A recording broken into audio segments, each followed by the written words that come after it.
So it is time for a book review of the first of the series called Don't Call Me Cupcake by author Tara Sheets. I'll read to you the back and then we'll read the inside cover.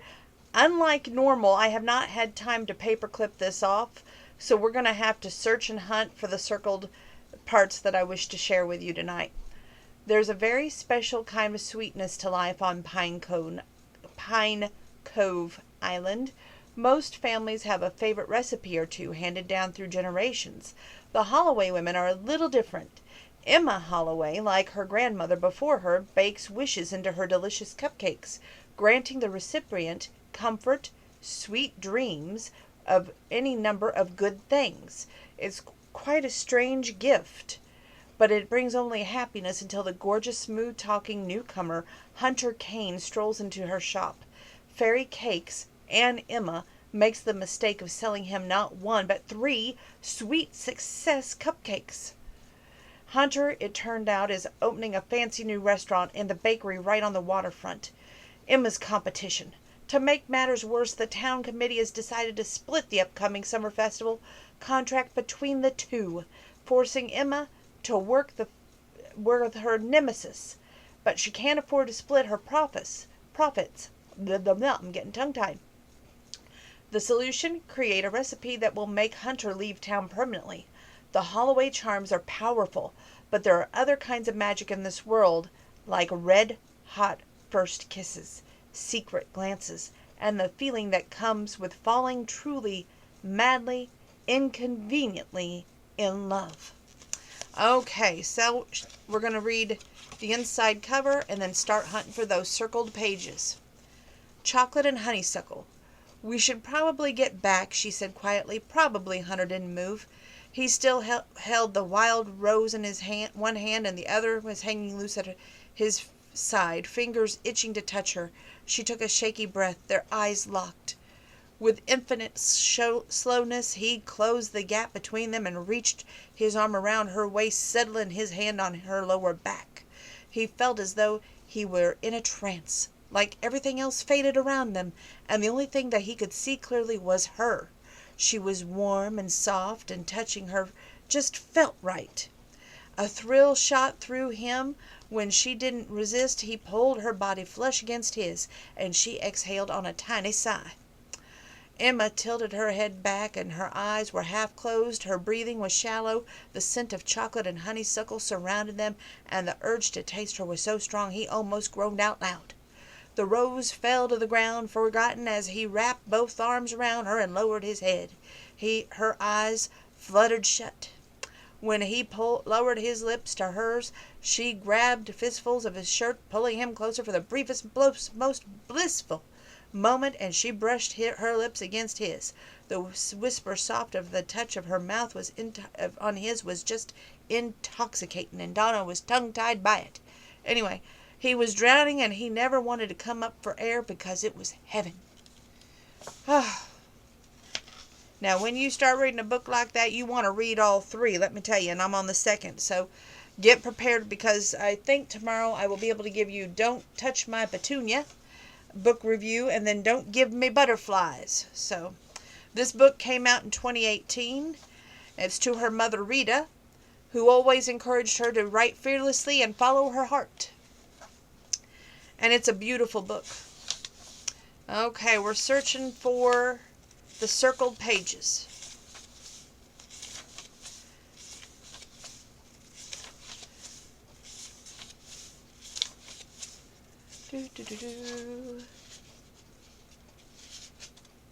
Might go a little quicker if I take a couple pages at a time here. At first I was like, okay, I'm not going to share anything from this book. And then the further I got in this book, I was like, oh yeah, I'm going to share some from this book. Her house was by her grandma's house, is what she lives in. And it's got a mind of its own. And it's kind of got a essence about it. And anyway, we're going to start on page 58. I was talking to Molly, and she needs more part-time work because she's trying to save up for some aesthesian training thing. Anyway, she said that she could help out in your shop on weekends and 2 days during the week if you want. Emma gasped. Are you serious? That is crazy wonderful. Molly was one of the good friends who worked at Dazzle, the hair salon near the waterfront. She helped Emma in the past, so she already knew what to do. Paying an employee for a few hours per week was going to be tough on Emma's finances, but she was in desperate need of help. I can only pay her minimum wage. She knows that, right? She doesn't care. Fairy Cakes is just a block from Dazzle, so it's an easy commute. She's all for it. Emma felt a wave of gratitude for her cousin. Juliet was always looking out for her. Their mothers were sisters, and Juliet had been Emma's best friend since she was 7 years old. When Juliet turned 9, her mom died in a car accident. Even with a gift of healing, she couldn't heal the injuries away because the Holloway magic didn't work that way. Juliet was left to be raised by her father. He had been a kind, quiet man with a broken heart, who eventually moved away after Juliet turned 18. Over the years, Juliet always said that Emma was her rock, but it really was the other way around. Emma didn't know what she would have done without her cousin. To Emma, Juliet was more than family. She was her lifeline. Jules, I would totally throw my arms around you right now, but I don't want to startle. She glanced down at the puppy. What's his name? Doesn't have one. Orphan, remember? I think my client was calling him something stupid like Fifi or Foo-Foo. One of those dumb names, but he needs a real good one. You'll have to think of something. Page 59. Suddenly, with a warm puppy in her lap and the prospect of having someone to help in her shop, Emma felt like the days ahead of her were much rosier. Never mind that she had to meet Hunter tomorrow night. Never mind that she had to go gallivanting through Bethany Andrews' backyard on a full moon next week. Maybe some things were going to be okay. She grinned down at the puppy. He hopped into the rug, scampered to the edge of the room, and squatted. A puddle formed on the hardwood floor. Yeah, things were looking up. And it's really raining outside now. Weather report here in Mattoon. Okay. Glad I took the trash out when I did. Okay, page 87, there's a small paragraph. Now she understood that the truly important people were the ones who accepted her no matter what. Her grandmother always told her, "Those who matter don't mind, honey, and those who mind don't matter." Emma had grown up and learned to embrace the life that she was given instead of trying hard to fit into someone else's. The lustrous glow of Rodney Winters had finally died away. That was her old high school boyfriend, who put her through a living hell.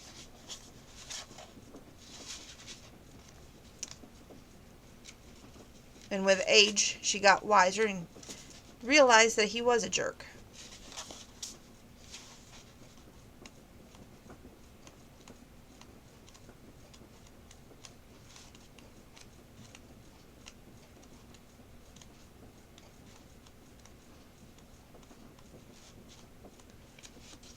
Okay, page 166. Look, Emma, I can see that you're struggling to make ends meet. What I'm trying to say here is I know how to make money, and it's what I'm good at, and it's clear that you need help. I can help you. She shook her head. What are you talking about? You obviously have financial problems. Your house needs repairs and business is failing. You need to start thinking about making serious changes. I know you haven't had an easy time since your grandmother died. A sudden ache unfurled inside her, and she fought to breathe around it. I'm managing just fine. Maybe for now, but it won't last. Your grandmother's way isn't working anymore, and the world's moved on, and you are going to need to update your business model. I can help you do that. I've already organized those vendor files and emailed you the new spreadsheets. Haven isn't going to be the only establishment you'll have to contend with. Bigger businesses will come. You need to consider what you're going to do in the long run. This magic act you got isn't going to work forever. You need to be more realistic. Magic act? Her cheeks burned with humiliation, and something sharper. Anger flooded through her. You've barely been on this island for longer than 2 minutes, and yet you want to tell me how to fix my life, my shop, my house? They're mine. This is my life. To her complete horror, she felt tears prick the corners of her eyes. She suddenly felt as small as she'd been when her mother left, as hopeless as when her grandmother died. Why did she ever imagine he could believe in her? You think you have it all figured out, but there are some things in this world that are just so important as your precious numbers and profits. No more important, like friendships and community and trust. Without any of that, nothing else matters. I'm sorry if my way of doing things doesn't measure up on your spreadsheets. She swiped at her eyes. Emma, Hunter took a step forward, a stricken look on his face. I don't want to upset you. It's just hard for me to watch you struggle. He ran his hands through his hair and let out a frustrated breath. She shook her head. They were so different. He had the whole world organized into neat categories that could be calculated and measured, and he was convinced that was how the universe worked because it worked so well for him. But she wasn't him. Her life was nothing like his. In fact, Emma was pretty sure that the universe had been laughing at her for years. The only thing she knew for sure was that she was born a Holloway, and she'd been given a gift. It wasn't just a, quote, magic, unquote, act. You can't do it, can you? She blurted. You can't step outside of yourself for just one moment and believe that what I do is real. He threw his hands up in the air. Believe what exactly? What do you want me to say? That I believe in magic? His expression was one that was incredulity. I can't even say that word tonight. That's how bad my tongue is getting tied. Anyway, continuing on. She lifted her chin, grateful that her voice was steady. Some things can't be explained, but that doesn't make them any less real. Maybe you're just afraid it might be true. I'm not afraid, he said in his expiration. It just makes no logical sense. So what? Believe anyway. She knew that he was going to walk away, but it was probably for the best. But a tiny voice inside her urged her to try one last time. She gathered her courage. I dare you. He was quiet for a long time, and Emma wondered if she had pushed him too far. Maybe this was the part where he told her she was a freak and walked out the door. She waited for what felt like an eternity. Each tick of the clock above the kitchen door made her feel one step further away. Okay, he said softly and nodding. She sucked in a breath. The smallest tender of hope spiraled through her, and she exhaled, afraid to embrace it, just in case it was her imagination. Hunter nodded and looked at her straight in the eyes. Show me. I'll try to keep an open mind, I promise. Emma grabbed a mixing bowl from the bottom cupboard and slapped it onto the counter. When a full moon came, she and Juliet would see him gone. But here in this kitchen, surrounded by the storm outside, time stood still. For just a moment, she wanted to show Hunter Kane the truth. She wanted him to believe in her.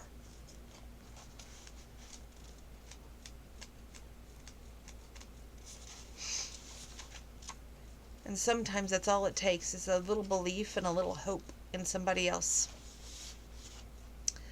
Page 172. For the house's benefit, he frowned in puzzlement. The house? It's hard to explain. She began filling the sink and placed the mixing bowls in soapy water. It's going to sound weird.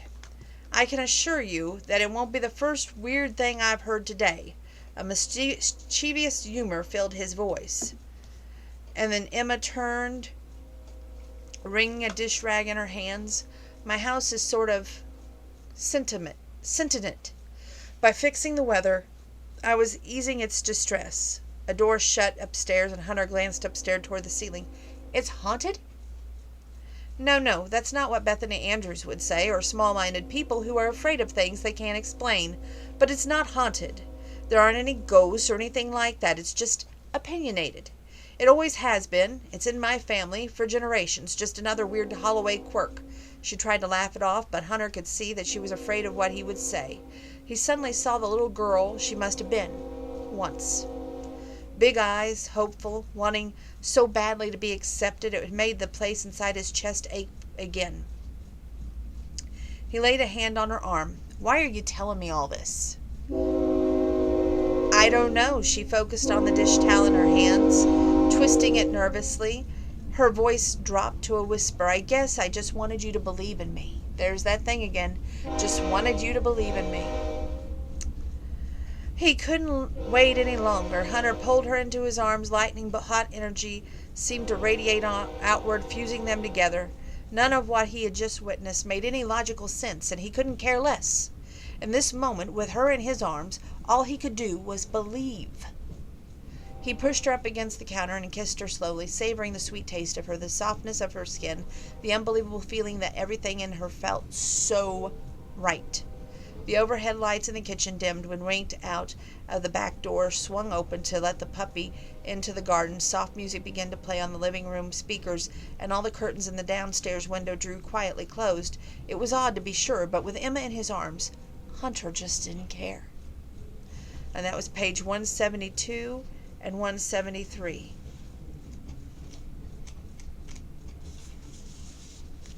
Page 190. Is that the lighthouse still in use? Hunter asked. No, it's just a landmark now. They keep it locked, but Juliet and I snuck up there once when we were kids. It was kind of disappointing. No hidden pirate treasures or ghost rattling chains, just a bunch of cobwebs and dust. It's empty now, but a man and his wife used to live there, or so the story goes. Hunter stretched out on the blanket and plucked a grape from the basket. What's the story? Emma poured them a glass of wine, then sat cross-legged beside him. He wanted to reach out and draw her closer, but he stopped himself. If he wasn't careful, he'd be fawning all over her like a lovesick teenager, and he sipped his wine instead. Over 100 years ago, Emma began, a young man lived in that White House. He kept ships from crashing against the rocks in the winter. When the fog rolls in thick, sometimes you can't even see your hand in front of your face. He was a young man, having taken over the lighthouse after his father died. One day he saw a woman on the rocks, washed in from the sea. According to the story, he rescued her and they fell in love. For several years they lived happily ever after to get beside that ocean. On the 7th year, a big storm hit the island, and the man woke up in the middle of the night to find his wife gone. And he ran out into the storm to find her. She was standing at the edge of the rocks, staring longingly at the thrashing sea. Before he could stop her, she blew him a kiss goodbye, and there was a dove into the waves. Dove into the waves.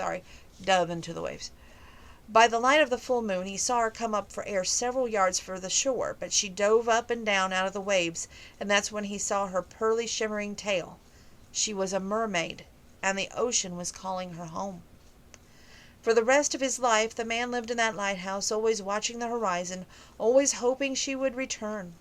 As time passed, the villagers felt sorry for him. They tried to set him up with nice women from the village, but the man could never fall in love with anyone again. He really had no choice because he had been touched by magic. He would spend the rest of his days pining away for the impossible girl. That might be the most depressing story I've ever heard, Hunter said. Emma laughed. I guess it is, but it's tragically romantic. A typical old island fable. They were star-crossed lovers, doomed from the start. Like I said, depressing. He grinned and popped another grape into his mouth. She stretched beside him on the blanket. Yes, but at least that man got a nice, joyful 7 years with her. What if he had never loved her at all? It could have been worse. Not really. I think it's worse to find someone you can't live without than lose them. Better not to have met them at all. Then you don't know what you're missing. Emma sighed. That's the thing about fairy tales, especially the ones someone is always getting hosed. He laughed suddenly. It was another unfamiliar feeling, and he marveled at it. You're really different. You know that? Tell me something I haven't already heard my entire, page 190, 191, 192, life. Imagine what it was like for me finding out my grandmother bakes spells in the kitchen, and I have the same gift. Not exactly a typical childhood. Quote, different, end quote, is probably one of the nicer adjectives to describe the Holloway women. Buddy came bouncing up and sniffed beside the picnic basket. Emma patted her lap, and the little dog curled up in her skirt and then let out a sigh of contentment. Hunter felt the same. Just being around her was like a weight lifted from his shoulders. Was it really hard finding out about the whole, he waved his hand in searching for a word, quote, gifted thing, end quote? Emma shrugged, stroking up puppy's soft fur. I guess I never really knew anything different. I mean, my mother was a gypsy soul, so my youngest memories are traveling with her. So many different exotic places. We lived in Sri Lanka and Guam, a couple of places in India and Egypt, even Paris for a little while. That's incredible, Hunter said. To have those experiences at such a young age? I suppose it was, but it wasn't always easy. Sometimes we got sick. We had to leave places we were staying without notice. Sometimes we had money problems. My mom always found a way to keep us going, though. I mean, guess that's just part of her gift. And as always, she found ways to help people whenever we went. It's just like she knew when it was time to go and where she needed to go next. She used to tell me how wonderful it was and how lucky I was to see the world, like she was hoping really hard that I would have her same gift of wanderlust. But you didn't. She dropped her head. Her voice was getting softer. I wanted to. I could tell her she hoped that I would. By the time I was 6, I couldn't help it. I hated always moving. I hated always saying goodbye. And my mother knew it. She didn't want to give me up, but at that year she started telling me a bedtime story, and it was an old story that she learned from one of my African villages she visited, about how the sun loved the moon so much he died every day to let her live. And when I turned 7, she brought me here to live with my grandmother and let me go.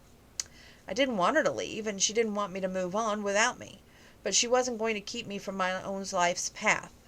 But she barely visited you over the years. Hunter couldn't help but feel angry at a woman who abandoned her child like that.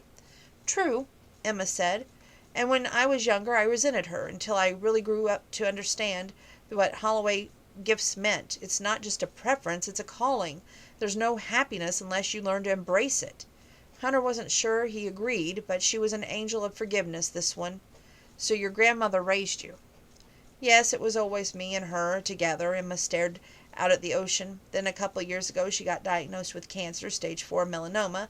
The doctor said she died within the year. It's mainly why everything falling apart with the house, and she shook her head. I just didn't have a lot of time to devote to shoring other things up, and then there was Rodney. Hunter felt a pang of jealousy. He didn't like that man, and hated that he caused Emma grief. What happened with him? She stroked the puppy in her lap, head down. Oh, I was naive, and believed he was right for me. Plus, I didn't want to be alone, and he always been around on and off, so when he proposed, it just seemed like the right thing to do. But it was the worst mistake. He made it harder, always complaining that I spent too much time with my grandmother and didn't have enough time with him. Page 194. Hunter felt a stab of anger at the idiot. The man didn't deserve her. Emma glanced up and shrugged, and then one day he got tired of the scene and ran off with someone else. He was a fool, Hunter said. I was the fool. I kept a large amount of cash in a special tin above the kitchen cupboards. I told him I was saving it for our future. I guess he thought that he meant he had a right to it when he left. Hunter ground his teeth together. Rodney was not only an idiot, he was an idiot that needed a serious punch to the face. Emma shook her head. Well, that was pretty maudlin story. What about you? What about yours? He laid back on the blanket and stared up the crudulent sky, his hands beneath his head. It's not as interesting as yours. My parents divorced when I was young, and my mother raised me. I don't know why my father, as he wasn't too keen on having a child in the first place. Now that I think about it, I think my mother did it just to spite him. They were always fighting in a way. I got lucky that they divorced. And you've never been married? She said. God, no. She stopped petting the puppy in her lap and glanced to him. Oh, that's right. You don't believe in it. I don't really. I don't have any experience with a good one. And the people I do come across who are happily married, well, I think they're just weirdly wired differently, like maybe they got lucky or something. But for me, no, I don't ever want to be like my parents. So you never even came close? Once, but for all the wrong reasons. What happened? Hunter paused, uncomfortable. It just didn't work out. Page 195. Emma waited patiently, and he found that he wanted to tell her. She was so easy to talk to, and he didn't feel like he had to guard himself the way he did with other people. When Melinda and I first met, I thought we understood each other. She knew my business was important to me, and she was deeply involved in her own career as a lawyer. We were together for over 2 years, but she was, Hunter clenched his jaw, hating the memory of what had happened between them. She was driven. She always had a plan and never deviated from that. It's one of the things that made us work so well in the beginning. We both wanted the same things. He stopped, not wanting to ruin the picnic. So why aren't you still together? Emma asked quietly. Hunter took another sip of his wine, only it was more of a gulp. He might as well tell her. She got pregnant. He didn't miss the tiny gasp that escaped her. You had a child? No, regret flooded through him. No, I didn't. Melinda got pregnant, but she didn't want to have the baby. She never wanted to be a mother. She just wasn't the type. He finished his wine in one gulp. I didn't even find out until it was too late. She decided to abort. She got rid of it, and I never even knew about it until afterward. The old feelings of anger and betrayal came bubbling up to the surface, and he forced them down. She told me a week later, like it was no big deal, barely even worth mentioning. I was so angry. Our relationship just changed after that. Did you want the baby? Emma asked. Her huge gray eyes were filled with sadness. He shifted uncomfortably. He had never told anyone about what had happened. It was unnerving to see sitting across from someone who could be so open with. Yes, I guess I did, which didn't make any sense because I never planned to be a father, and I certainly never wanted to be married. Page 196. But the idea of a child, my child, even after all this time, it was difficult to think about that loss, or what could have been. Anyway, I couldn't help but feel how angry I was, or that she kept it from me, and Melinda resented me for it. I couldn't get over the fact that she never even discussed it with me. She asked what I would have done had I known. I told her I would have offered to marry her, and she laughed in my face. She said we both know that we wasn't really in love. I was so angry, mostly because I knew she was right, but I couldn't be with her anymore. Not if we couldn't be honest and about the important things, the things that really mattered. He shook his head and took a deep breath. So that's it? We went our separate ways. Now she's a senior partner at a law firm somewhere in Seattle, engaged to the CEO, last I heard, and the weird part is, I don't miss her at all. I'm relieved that the whole part of my life is behind me. But I feel guilty about what happened. I don't know, it's just really messed up. Emma bit her lip and stared out at the waves. I think I understand. For a very long time neither of them spoke. Hunter let the sound of the ocean and the cool breeze float over him until the harsh memories faded, and all he saw was Emma sitting before him. In that moment she was so pure and real that it made his heart constrict and yearn. The feeling was completely foreign to him. He didn't know what it was. It's all so uncertain, isn't it? She murmured. Sometimes I wish life was like a book, so even though terrible things might happen, you could flip to the end to make sure everything was going to be okay. Amen, Emma. The sunlight glowed off her golden head, and he wanted to hold her and promise her that everything was going to be okay. It was another feeling that came unexpectedly, surprising him. He couldn't remember the last time he felt so protective over anyone. Page 197. Everything's going to work out, he found himself saying. She grinned wistfully. I wish that were true. He thought of her struggles and all that she had overcome. He thought of the investment plan and how much he wanted to help her. In just a few days he would be able to tell her his news. It would solve all their problems. It's going to be okay, I know it. How do you know for sure? She said impishly. Did you flip to the end and peek? Maybe. And he kisses her. Are you going to come here or make me come chase you? There's something else you need to know about me. She leaned forward. I'm very fast. And he says, I like fast women. He reaches for her. She bolts up to run, laughing across the grass. He sprang after her because what else could he do when a man was lucky enough to be touched by someone as enchanting as Emma Holloway? He really had no choice. Only in books. But they have their down times, which is really enlightening. I know that sounds awful, but it is. Page 209, 210, 211. Here we go. Hunter shut the door and locked it, drawing the deadbolt home. He shook his head and let out a silent curse. What the heck had that woman been thinking? Of all the men she could try to entice, he was at least very likely victory. He grabbed a beer from the tiny fridge in the corner of the room, flipping back on the chair of the window, and there was a time not too long ago where he would have gone for it. Why not? A woman like Bethany knew exactly what she was doing. Bethany is the nemesis of Emma, and she tries to take advantage of Hunter, and Hunter doesn't go for it. He's a gentleman who is loyal. Rare indeed. A woman like Bethany knew exactly what she was doing. She was hardwired to play the game. He was cracked open the beer and leaned his head back against the wall. He had been hardwired to play once too, but not anymore.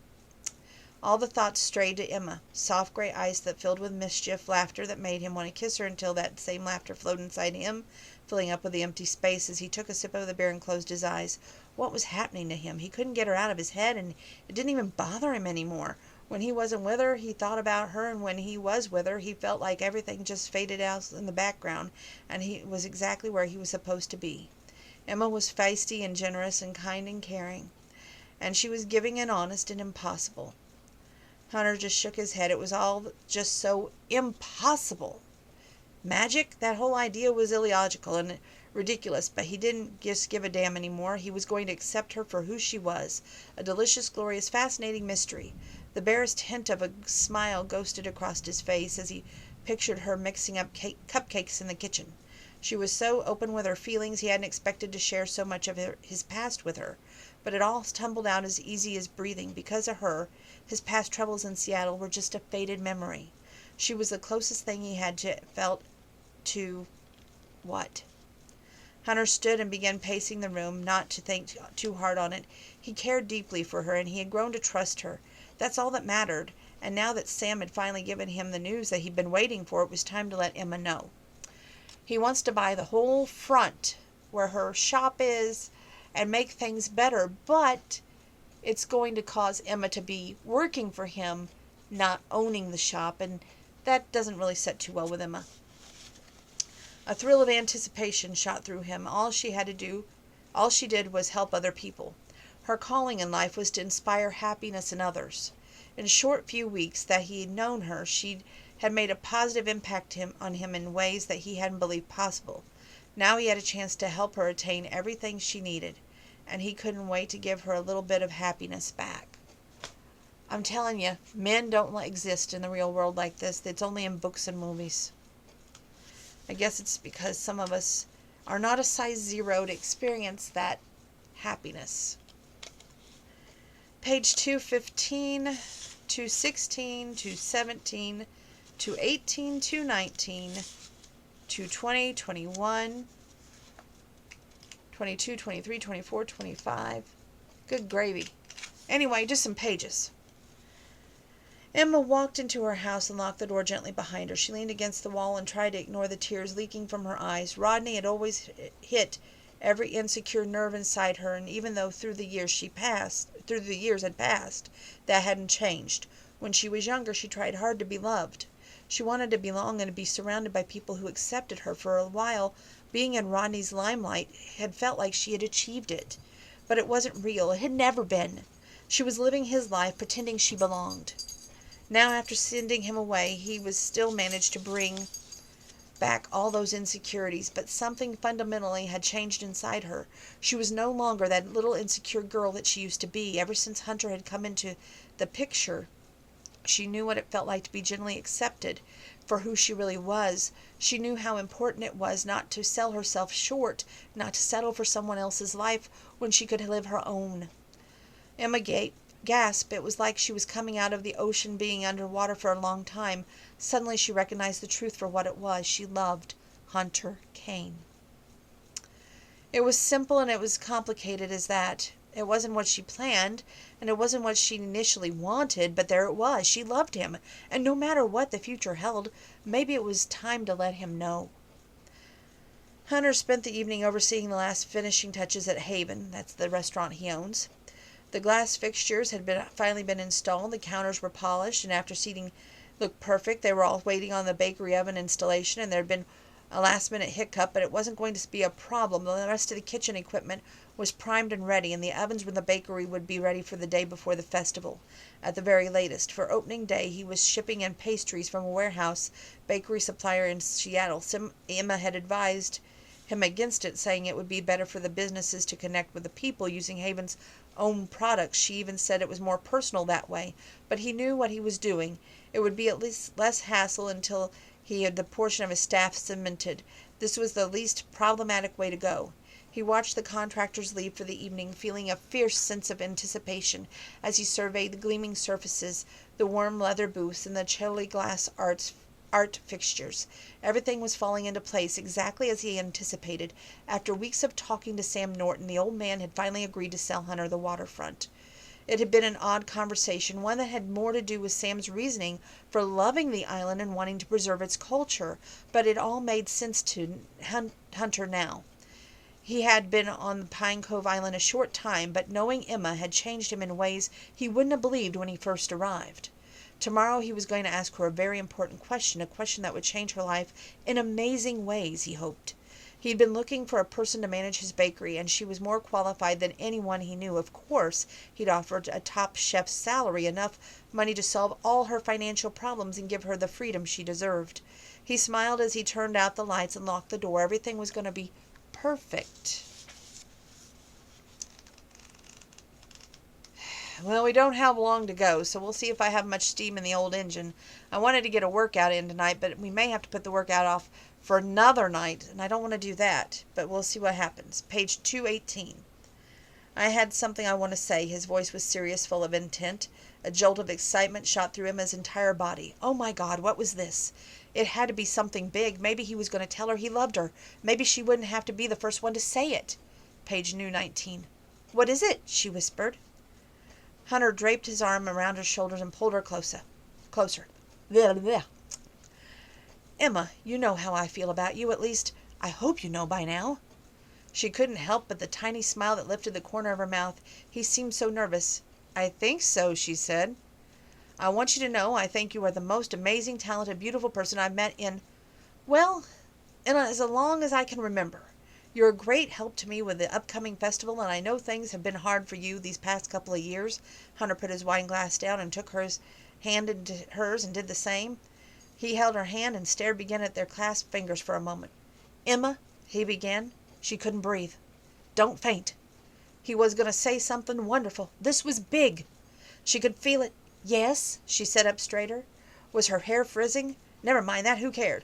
This was way more important. This could be the moment when her entire life changed. He could tell her that he loved her, and she was going to say she loved him, and then they'd go on happily ever after. Maybe even ever after. He smiled into her eyes. She grinned back, feeling like one of those gooey balls of joy. Will you be my bakery manager? Now, girls, at this moment, this is where the glass of wine should go on him. But she handles it with grace. Crickets are chirping. Crickets are chirping. Blank. Her mind went completely blank. Then something that felt like a mental anvil dropped from inside her skull to the bottom of her feet. What? He nodded encouragingly, a gleam of excitement in his eyes. I've been thinking about this for a long time, and I have some important news. Page 220. News. She tried to swallow, but her throat seemed to have closed off. What the hell was happening here? I've been negotiating with Sam Norton to buy up all the properties on the wharf, and I've been lining up the investors for the past couple of months. Last week he finally accepted my offer. He let go of her hands and smiled triumphantly at her. Now I'm now the sole owner of the entire waterfront. The anvil had lodged in her feet, rose up and dropped again, resonating through her bones with a jarring clang. What do you mean, sole owner? I mean I own all of it, the buildings, the shops, even yours. Emma could almost hear the gears in her head grind to a halt, then scream slowly back into action as she tried to make sense of what Hunter just said. Why would Sam do that? His family has owned this wharf for decades. Why would he sell it? Sam recognizes the change is necessary in order for the waterfront to thrive. He's been considering their other offers for the past few years, but he just hadn't found a buyer, and he felt right about. We talked a lot about my vision for the waterfront and my dedication for the businesses he's been wanting to sell for a long time, but he's getting too old to hold on to altogether. But he couldn't find anyone who he felt would do the right thing until now. He also agreed to sell to me because of you. Emma scowled.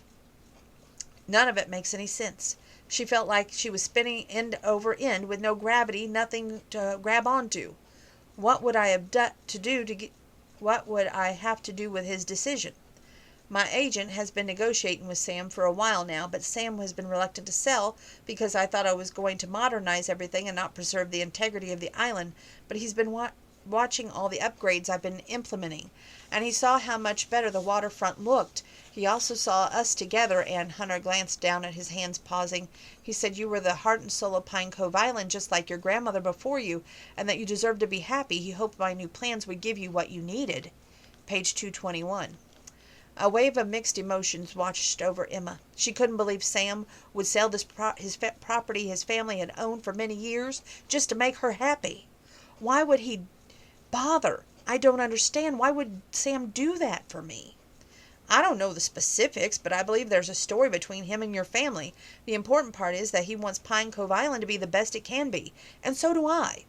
I want to make the waterfront a huge success. Not only that, Emma, I want you to be a part of that success. I've been thinking about your financial troubles and your current business model. He kept talking so much talking, and yet Emma couldn't even register any of these details. Then she heard something that flash froze her heart, in spite of warm sunshine. Wait, she said sharply. What did you say about absorbing my shop?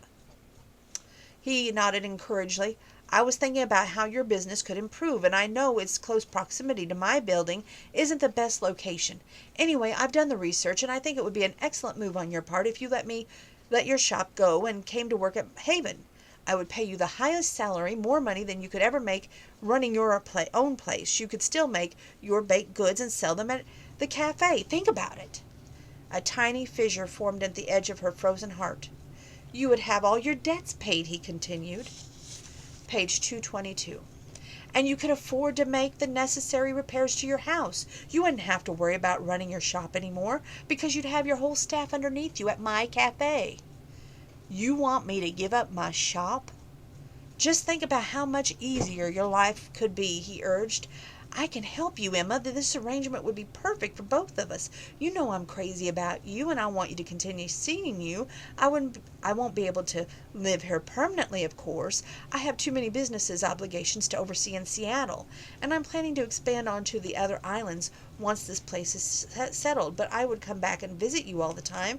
What do you think? He smiled then. It was a warm, melted caramel smile that always made everything seem to glow around the edges. Only this time the heat was too much to bear. Her icy heart cracked down the center, shattering into painful pieces. What the hell had just happened?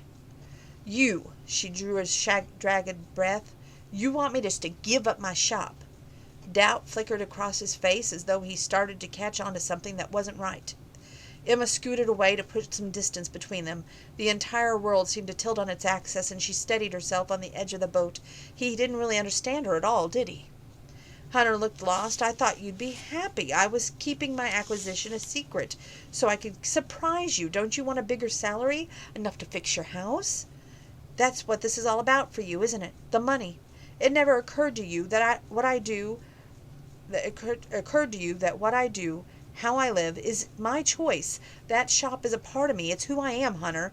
I thought you understood that. It's my legacy. Fairy Cakes is all about what I have left. You can't tear it down and expect me to be grateful. Page 223. No, he said irritably. Of course not. I see how you care for this town and the people. I know how you enjoy what you do, but the shop isn't all you have left. You have better opportunities now. If you work in my cafe, you can still do what you've always done, plus save your home and make more profits. But I'd be doing it in your restaurant, she ground out. I'd be shoehorning myself into your life. Emma, Hunter tried reasoning with her, it just makes more sense. Why? Because my shop is too old and shabby to fit into your vision, right? Because who would ever want to keep something like that? Because your place is chicken, fancy, and new. Humiliation and anger swept through her. There was a loud roaring in her ears that she began to blink against tears and threatened to fall. She would not cry in front of him. She would not give him to that. She needed to get away. I want to leave. Take me back to the shore right now. Emma, he began.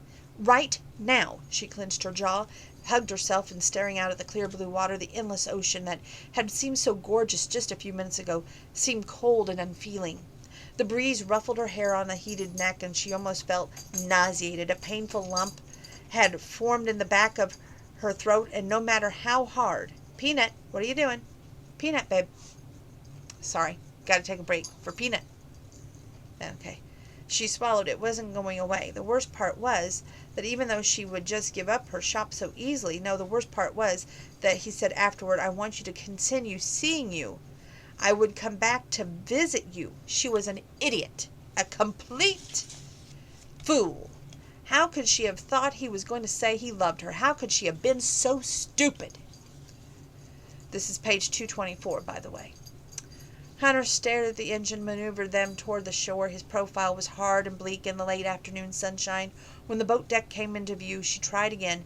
Emma, please, I want things to work out between us. Ha! She scoffed.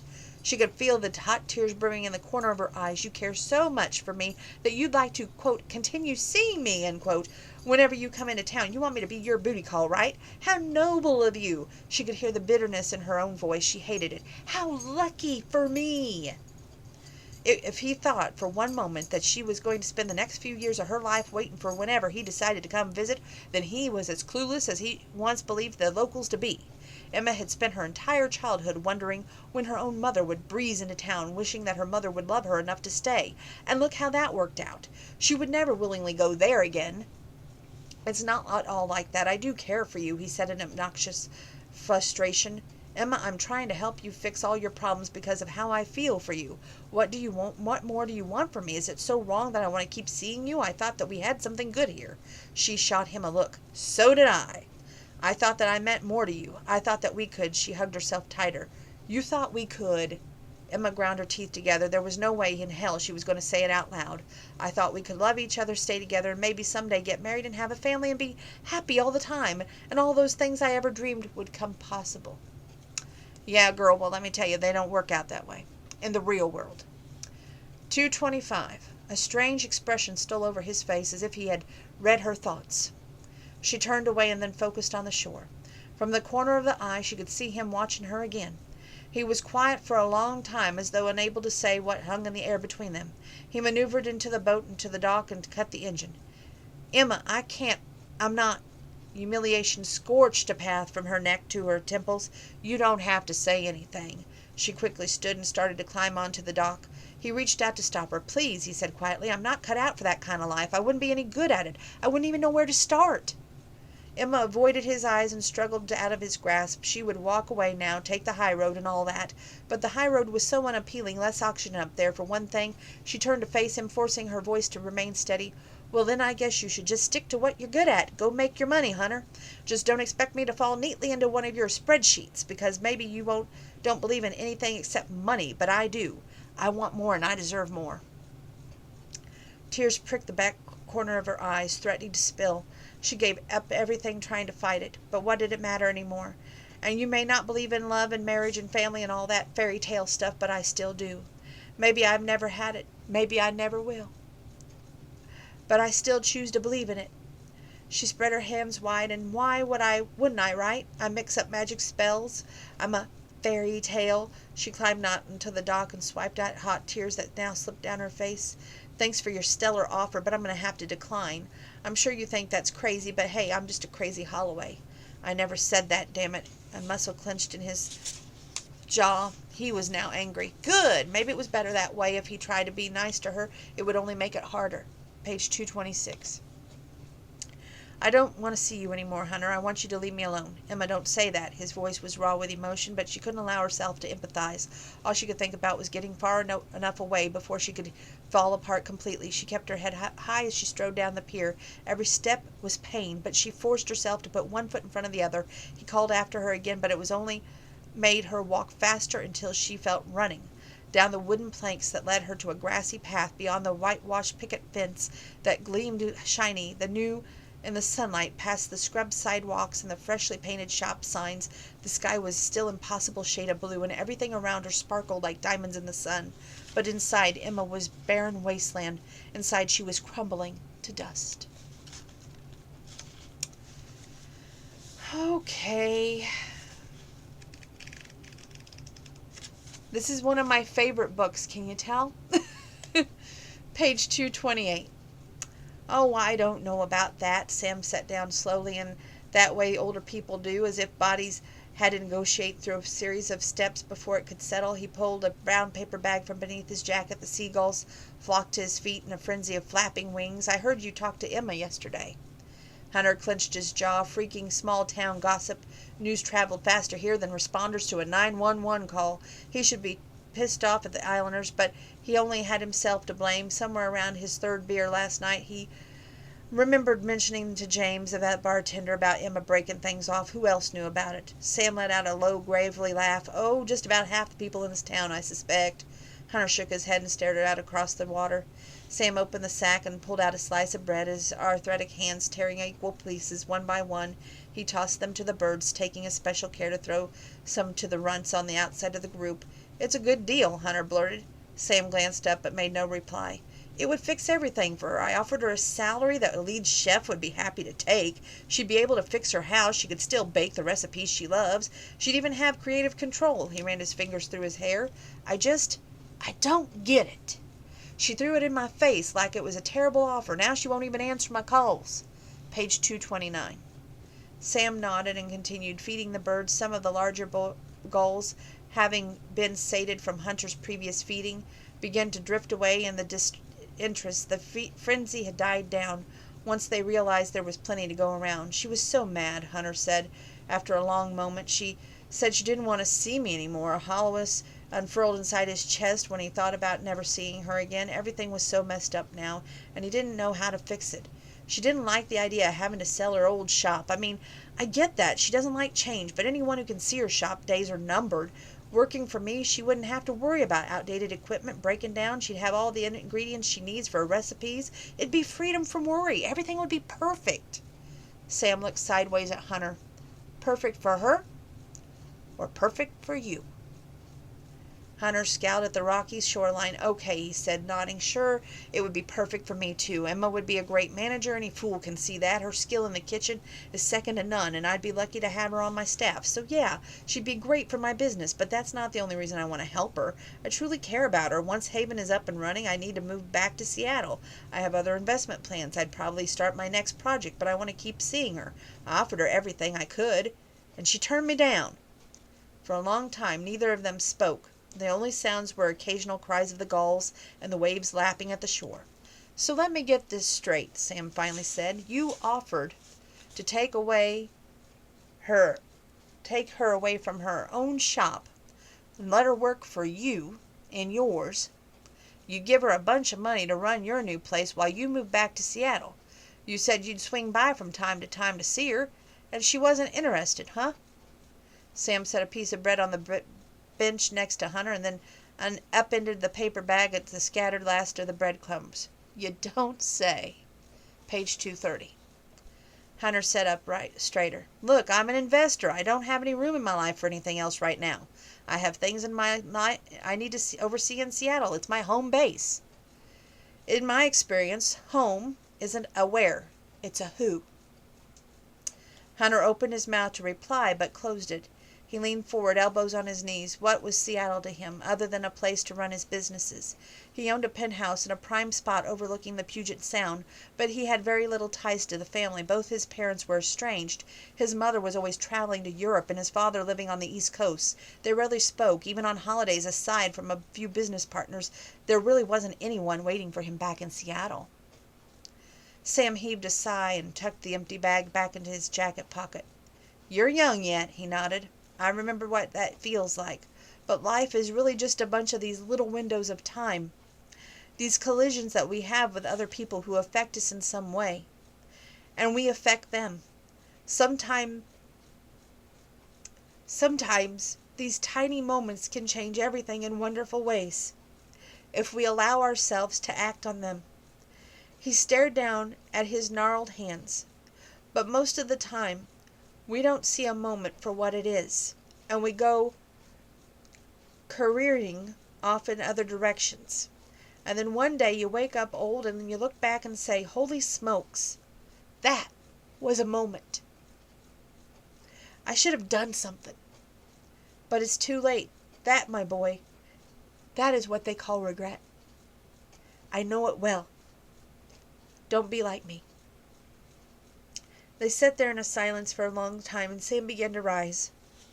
Page 231. Hunter stood up and offered his arm to steady him. Sam smiled and slapped Hunter on the shoulder. You're going to be all right. Just give her a bit of time. You've been hurt before. I can see that because I've been here. So you're building things because of that's what you're good at, and I get that feeling. Sam laughed, looking back at the wharf.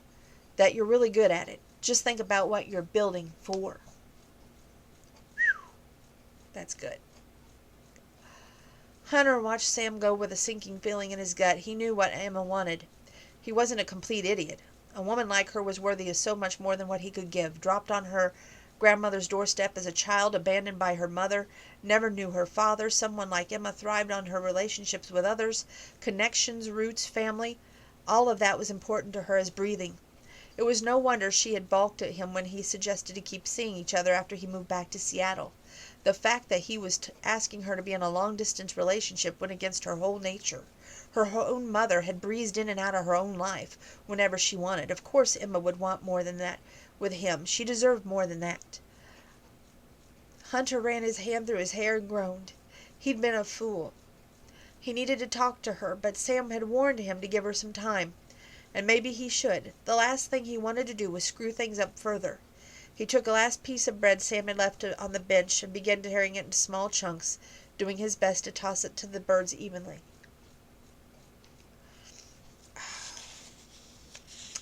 That thing about regret's true. Page 233. Juliet had taped a note card to the inside of the box that read, "Chocolate doesn't ask silly questions. Chocolate understands." Her cousin's kindness was like a flicker of warmth in the icy cavity where Emma's heart had now lived. She sent a silent prayer to the universe that Juliet had always had the uncanny ability to understand what Emma needed most. And she loved her no matter what. They were family, if only Hunter. No, Emma had slapped her powdered sugar off her hands and squared her shoulders. There was no use wishing for something that she could never have. Daydreams and wishes were for other people, and she'd be a fool to think otherwise. If she hadn't learned it already from Rodney, then Hunter had really brought it home. Emma closed her eyes and waited for the pain in her ribcage to ease. She was ready to do her part at the festival. Her booth would be stocked like it was every year, and if she was lucky enough, she'd make just enough money to pay the mortgage. She would have to worry about the rest of the future later. Now there was only one thing left that she had to do. Her phone rang, the jarring sound bringing on a fresh wave of grief, just as the thought of Hunter calling her made everything he said on the boat come tumbling back. When Juliet's name popped up on the screen, Emma gave a shallow exhale and steadied her voice. "Hey, Jules." "How you holding up?" Juliet asked. "I think I might be dying inside." "Oh, I'm fine." "Do you have everything ready?" Emma called her that morning to tell her the good news, that she had also decided to make time that go-away cupcake, that she knew it was going to solve her financial problems because his restaurant wasn't going anywhere. He'd hire some amazing manager to run the place, and he would be a huge success. Who knows what was going to happen to her shop? She would have to worry about that later, after the festival. Right now, she couldn't allow herself to think that far ahead. Hunter was moving back to Seattle, and that had been his plan all along. If nothing else, maybe the go-away cupcake could ensure that he did all his business from afar and help with her broken heart. She had hoped to never see him again when the festival was over. "I've got all the ingredients. Are you sure you want to do this?" Juliet asked softly. Emma could hear the concern in her cousin's voice. She gripped her phone tightly. "I'm sure. I'll see you at my house in an hour." That was page 234. Oh boy, this book is that good. We're going to stop there for tonight. We don't have much left to go, I know, but I do want to get a small workout in. It'll be a small impact workout because I'm going to go ride the bike. I need some me time, if you will. So stay tuned, because that's part 1 of 2 of the book review, because I can finish that up in part 2. I just happen to get a little emotional. You know, one thing that the rec taught me this week, which we got the paperwork on Friday. And yes, he's number 1, and I'm number 2, like I knew. Anyway, the funny part of it is, it teaches you about time and how to make most of it. And I find it ironic, that yesterday now was June 27th. And I read this book 2 years ago on Grandma's birthday. I'm rereading it now because I finally got the 3rd book in the series, and I wanted to refresh my memory on the whole book. I miss you, Granny. I miss you with my whole heart.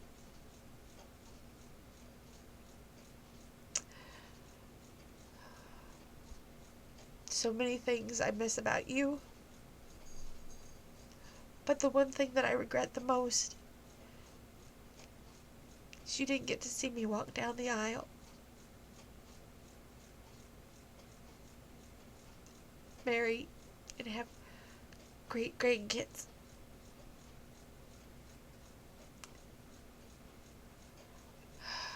Lord knows I'm not perfect. I've made mistakes, and I can recognize that. I sent a text message to a number that had been texting me. I don't know if it is that person that I thought it was or not. I hope it is that gentleman that I thought it was, because they sent me a picture of that gentleman. What I'm going to say is this. I left a voicemail message, and I said, call me. Everybody says give that gentleman time, because if it is him, he's trying to understand why all of this is hitting you. I'll explain it. My life flashed before my eyes, and it made me really see what I lost all that time ago.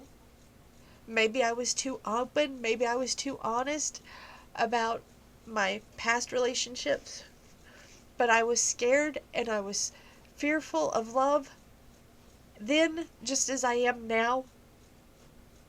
I don't take chances because I'm afraid of getting hurt, because I don't believe that I'm good enough. And I'm being honest. I don't believe that I'm a 10. And sometimes I don't think that I'm worthy enough, that they can do better than me. Most importantly, one man could do better than me. I'm not going to name names.